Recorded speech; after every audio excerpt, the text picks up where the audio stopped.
मृत्यु के बाद वैतरणी नदी में आत्माओं के साथ क्या होता है, जाने। मृत्यु के बाद आत्मा यमलोक कैसे पहुंचती है, इसका पूरा विवरण गरुड़ पुराण में मिलता है, जिसके अनुसार व्यक्ति की मृत्यु के पश्चात उसे वैतरणी नदी से होकर गुजरना पड़ता है। सृष्टि में जन्म लेने वाले प्रत्येक मनुष्य की मृत्यु निश्चित होती है।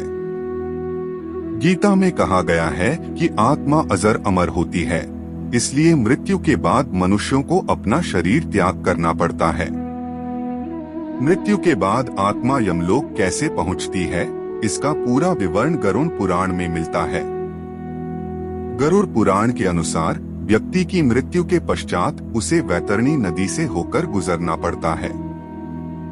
ऐसे में आज हम आपको वैतरणी नदी से जुड़ी कुछ महत्वपूर्ण बातें बताएंगे। वीडियो में आगे बढ़ने से पहले हमारे YouTube चैनल हिंदू ज्ञान संगम को लाइक सब्सक्राइब करें और कमेंट में राधे राधे लिख दें, आपका कल्याण ही कल्याण होगा। वैतरणी नदी का रहस्य पंडित इंद्रमणि घनश्याल बताते हैं कि व्यक्ति की मृत्यु के पश्चात यम के दूत आत्मा को वैतरणी नदी से लेकर जाते हैं। गरुड़ पुराण के प्रेत खंड के अनुसार वैतरणी नदी का स्वरूप आत्मा पर निर्भर करता है। अगर कोई पुण्य आत्मा वैतरणी नदी को पार कर रही है तो उसको किसी भी कष्ट का सामना नहीं करना पड़ता। इसके विपरीत अगर कोई पापी आत्मा वैतरणी नदी को पार करती है तो उसे अनेक कष्टों भोगने पड़ते हैं। बुरी आत्माओं को भोगना पड़ता है कष्ट। गरुड़ पुराण के अनुसार दुष्ट आत्माओं के लिए वैतरणी नदी का स्वरूप हर क्षण बदलता रहता है। बुरी आत्माओं को वैतरणी नदी का भयंकर रूप सहना पड़ता है।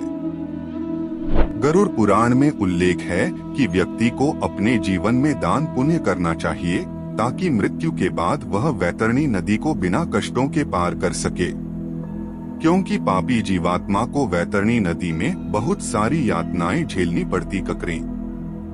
गरुड़ पुराण के अनुसार वैतरणी नदी में बहुत सारे खतरनाक जीव रहते हैं जो पापी जीव आत्माओं को सताते हैं।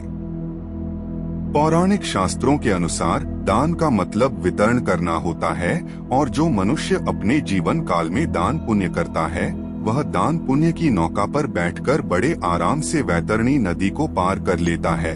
इसलिए अपने जीवन काल में दान पुण्य अवश्य करें। आज के लिए बस इतना ही, मिलते हैं न्यू वीडियो पर। जय हिंद जय भारत।